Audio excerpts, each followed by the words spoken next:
Hey everyone, welcome back to some more Warframe. So as you can see, Nekros is finally making an appearance in the series again after a little hiatus. Now, I have gotten several requests to start adding some mod setup videos into the series. I would like to do that, however, I do not have all the mods that I need, and I also don't have my current mods at the proper levels to do it the way I'd like to. So hopefully at some point in the future I can do that, but for now I can at least show you exactly what I'll be using in this video. And I can start doing it from now on if you like this. This was something I was doing for a little bit earlier in the series, and then I stopped. Okay, so for Nekros, I have an Orokin catalyst installed on him that's improving his capacity from 30 at the max rank up to 60, and then he gets an additional 7 points from Energy Siphon in the Aura mod slot. So I do have an extra 10 points available over there to still work with. And keep in mind, this is not an ideal setup by any means, but it's what I'm working with for now. I do need to improve it, so if you have any suggestions, maybe you want to share how you have your Nekros setup, feel free to leave me a comment below. Take a look at it, maybe I'll start basing my build around that in the future. But for now, we are using Energy Siphon in the Aura mod slot. This is awesome because it does obviously regenerate energy over time. That can be ideal if you're not getting too many energy drops from enemies anymore. And then we have Vitality to improve the maximum health. It's still 2 levels away from max, so it still has a ways to go. Primarily because it costs a lot of credits to get up there and also a lot of fusion core. So it's going to be a little while before we get up there. Hopefully soon. And then Streamline, Power Efficiency. This is at max rank, so this makes it so that my abilities cost fewer points to cast. Obviously allow me to cast them more often. Flow is at the max rank. This increases the maximum energy I have. And Fleeting Expertise, this improves power efficiency an additional 10% on top of Streamline. However, it does have a negative effect where power duration takes a hit by 10%. That really only has an effect with Shadows of the Dead with Nekros, so this build isn't really based around that, so I'm not going to worry about it. And then Natural Talent actually makes it so that the abilities are cast in a shorter duration of time. So if you ever use Nekros, you know that Desecrate obviously takes a little while to cast, so this is obviously ideal to improve that. And then Redirection is improving shield capacity instead of health. So these two, they can go hand in hand. Some people like to use one over the other. That way it frees up a mod slot. I'm using both on this particular build. And I'm assuming I'll take one off when I get to the point where I'm going to have the ideal setup, but for now that's what we're working with. And Stretch increases power range. This is obviously going to increase the number of enemies I can desecrate if they're not within my immediate vicinity. They very likely will be when I have this on there. And finally we have Rage, which converts 10% of damage on health to energy, obviously allowing me to survive for a longer period of time. So hopefully I will improve this next time he appears in the series, and yeah, that's what we're working with. And I'm also going to mention I'm going to do this series a little bit different from now on. Up to this point, every time a weapon has appeared in the series, I've done an intro episode for it. From now on, at least for the older weapons, I'm not going to do that anymore, because obviously they've been in the game for a long time, so most of you have already experienced it very likely. So from now on, I'm just going to mix them right into the regular Let's Play videos, and we will have multiple new weapons appearing at a time. So for example, we have the Flux Rifle and the Serro both appearing for the very first time right here in this episode. These are ideal Corpus weapons, so definitely help us on Jupiter, which is where we're continuing this mission. And because it's at rank 0, obviously I can't put any mods on it yet. I will be taking the Wraith Twin Vipers just as a backup, so I have an OP-ish weapon in case I run into trouble. We can take a quick look at this too. Keep in mind, I haven't even taken a look at this mod setup in a long time, so this is probably not good at all. We'll see.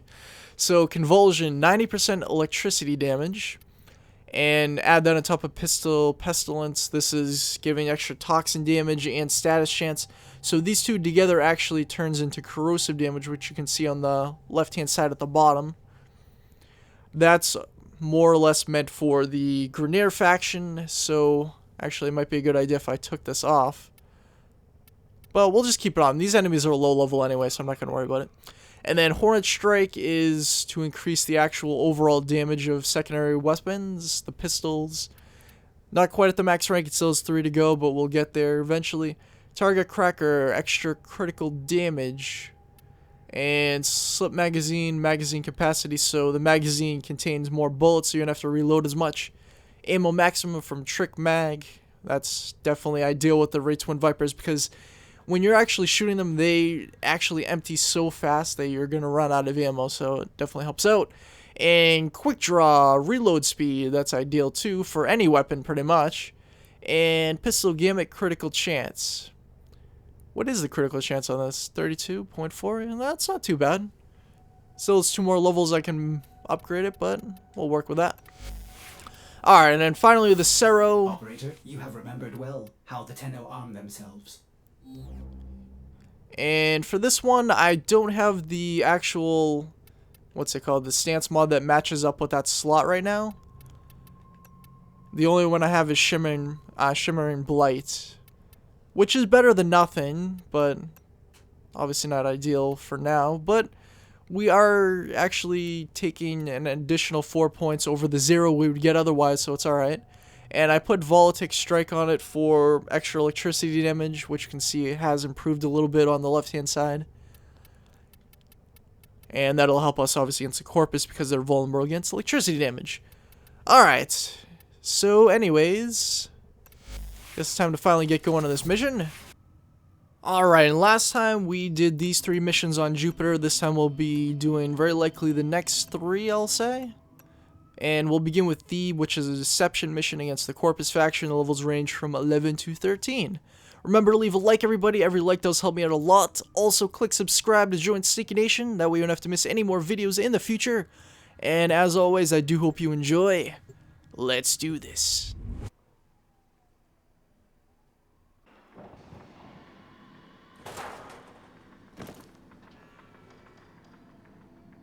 Alright, infiltrated. Here we go. Your target is the system mainframe.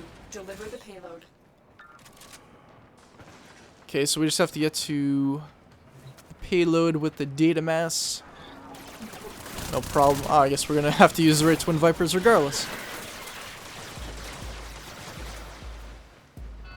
And we're gonna find that terminal right up here. Your target is this location's computer system. Find and access the terminals. Upload completed. Nice work. Get to extraction. So that went fairly well. Next, we're up to the capture mission against the Corpus as well. Their levels range from 13 to 15. And here we go.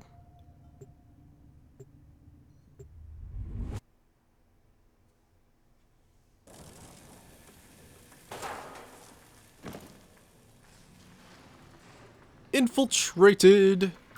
We have multiple targets of interest for this mission. Bring them all to me. So we haven't really checked out the Flux rifle yet. Let's see how well it works. Alright, fairly decent. I mean, it's only, what, level 2? Took down a level 15 fairly fast. And it is another energy beam rifle, so I'm not a huge fan of it. I don't think I'll be using it very much in the future, but still nice to have it in the arsenal. And here's our target. Let's go get him. Located. Bring them in. Where'd he go? I hate when they disappear like that. Okay, it's gonna be a little bit tricky because this weapon isn't really ideal for picking him. Picking him off. Alright, we're gonna have to get him with the Serro, I guess. There we go! Oh, the Serro's awesome. Zapped him right up and froze him.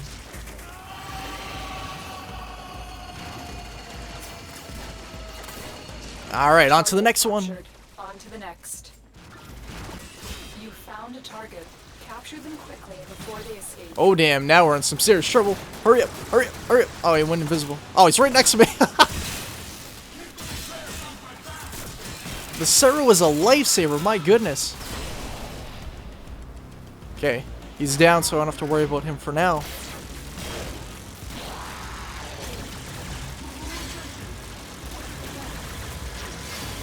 Alright, let's at least desecrate these bodies. Maybe I can some... There we go. Health orbs usually drop from desecrate. Ideally, you want to have a good team with you, that way you can keep casting Desecrate when they're killing enemies, travel with them. It's very much why Nekros is the farming Warframe of choice. Yes, me. Yes, me.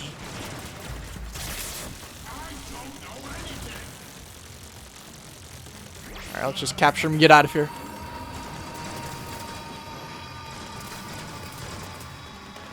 Mission complete. Later. The captive has been escorted to the extraction point. Well done. And finally, that brings us up to Elara, which is a survival mission against the Corpus. Their levels range from 11 to 16. Let's do this.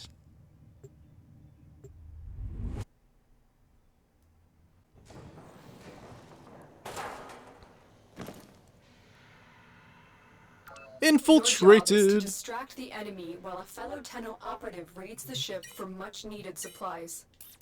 Make your presence known. Life support has been cut off. They're trying to choke you out. Hold on. I'm sending auxiliary life support. I've delivered a life support. Alright, so capsule to the Nekros area. is ideal for survival Activating missions it too, will buy you because he more can time. actually cause the enemies to Heavy robotic possibly signature drop some detected. extra Lock life and load. support. That is when he uses his Desecrate ability.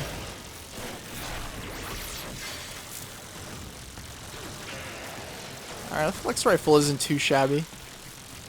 I mean, it just may need to upgrade and get some mods on it so I can see its full potential.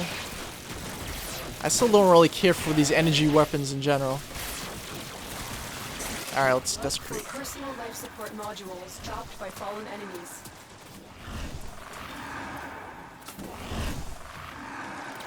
It's no problem getting the health orbs to drop, that's for sure.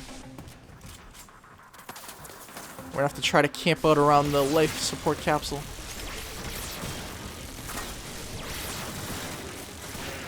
Oh, this isn't killing them fast enough.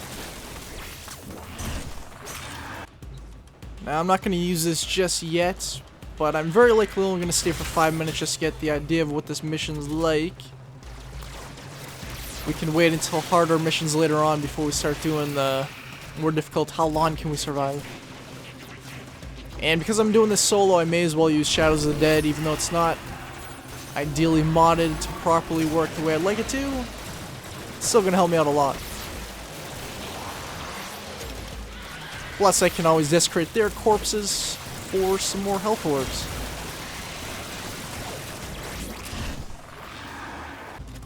I have to say, I'm a much bigger fan of the Serro than the Flux Rifle. This thing is pretty powerful. And it might be a little bit unfair because it does have a few mods on it, but at the same time, it seems like it's just ridiculously overpowered compared to that. Operative is making progress. And just like that, we're all done with all 3 missions in this video. So, first impressions wise, for the 2 weapons, the Flux Rifle, I'd say so far it seems like it's only a decent weapon. I don't think it's going to be great or anything, but I guess I could change potentially with some formulas later on. The Serro, though, seems like it's really awesome so far. And definitely I'm looking forward to using that some more in the near future. We might switch out the Flux Rifle for another primary in the next video, or we might get a different secondary. We'll have to see. But anyways, thanks so much for watching as always. Remember to leave a like. Every like does help me out a lot. Also, click subscribe if you haven't already to join Sneaky Nation. And you'll never miss any more videos in the future. And I will see you next time.